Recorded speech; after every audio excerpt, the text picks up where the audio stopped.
If you bought a Tesla Model S in 2012, it would have cost you $77,000. The same car would now be worth $29,000. But if you had spent $77,000 on Tesla shares instead, you would have nearly $10 million today. Buying shares means you own part of a company, and if the company does well, then so do you. If there is one message in this video, it is to be an owner, not just a consumer. Enjoying that coffee? Why not own a few shares in the company? Doing your weekly shopping and seeing your money disappear? How about owning shares in the supermarket and having a piece of the action? For the past 13 years, I've been slowly drip-feeding spare money each month into large established UK companies and having a share in any profits they make. I define passive income as the money you make while you sleep.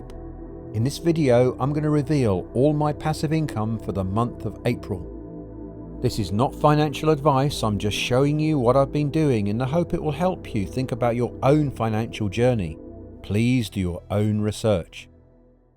At the start of every month, the premium bond draw is made. You can hold up to £50,000 and your winnings are tax-free. Prizes range from £25 all the way up to £1 million. You won't expect to beat inflation with premium bonds, and I use it primarily as an emergency fund. This month was a good one and I managed to win £75. On the 4th of April, my S&P 500 ETF paid out. This gives you exposure to the largest listed companies in the US.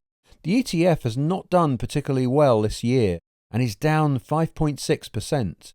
But over the last 5 years, it has increased in value by nearly 80%. It pays a dividend of 1.2%, and this is split into 4 payments throughout the year. This month, I received £15. On the 5th of April, Barclays paid out. The shares have had a very disappointing year, however. Some might see this as a buying opportunity.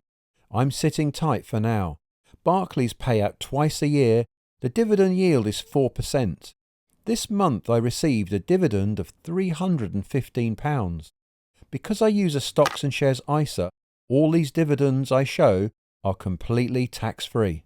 And now for some viewers' comments. Craig writes, I've made £12.41 last year, starting in June, July, and so far this year I've received £9.48.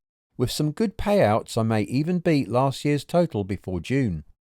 Wild Inferno says, started December 2020, received £75 dividends last year, hoping to average £10 a month this year. And finally, Bruno writes, I had a total of £3.30 of dividends this month. I'm compounding it and buying more every month. Well done to you all. It's great to hear how your journeys are progressing. On the 7th of April was Diageo. The share price is down 7.8% this year. I see this as a bargain and I've been buying more shares recently. Over the last 5 years, Diageo has risen 64%. Its brands are some of the strongest around and I have faith in the company. This month, Diageo gave me a present of £180. On the 7th of April, GSK paid a dividend. The shares are up 11.6% this year. They pay quarterly and the yield is 2.9%. This time GSK paid me a dividend of £275. On the 21st of April, Rio Tinto paid out. Commodities usually do well in times of inflation. The shares are up 10.5% this year and a dividend yield is a massive 11.8%. This month, Rio Tinto paid me a huge dividend of £575. On the 28th of April, HSBC paid me some passive income. The shares are up nearly 7% this year. Dividends are paid out quarterly and the yield is a respectable 4%. This month, HSBC paid out £255. This graph shows my monthly passive income from January to April. The blue bars show what I've received this year and in green is last year's results.